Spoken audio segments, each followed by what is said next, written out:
Hello दोस्तों, मैं मुन्नी मरिया बोल रही हूँ। मेरे यूट्यूब आप लोग का स्वागत है।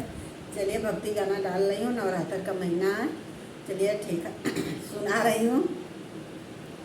सजिया की दुनिया मैया नाद मूरवटिया हो सबेरमा होते ना फूलवा फूल काचे नरवा हो सुबेरमा होते ना फूलवा फूल काचे नरवा हो सुबेरमा होते ना बढ़िया बढ़िया फूलवा देवी मैया के चढ़ैबे हो खराबे फूलवा ना रखबे बाँस के डालरिया हो खराबे फूलवा ना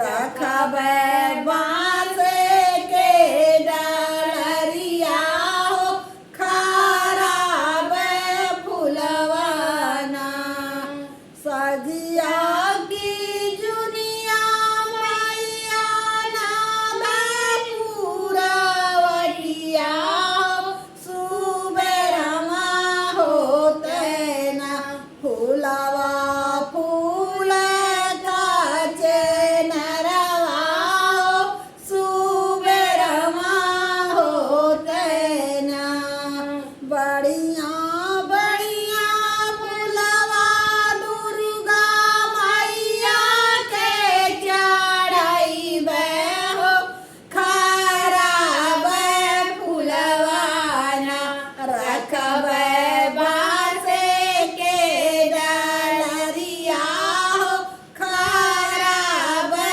फूलवा ना सजिया की जुनिया मैया नाद पूरवटिया हो सबेरमा होते ना फूलवा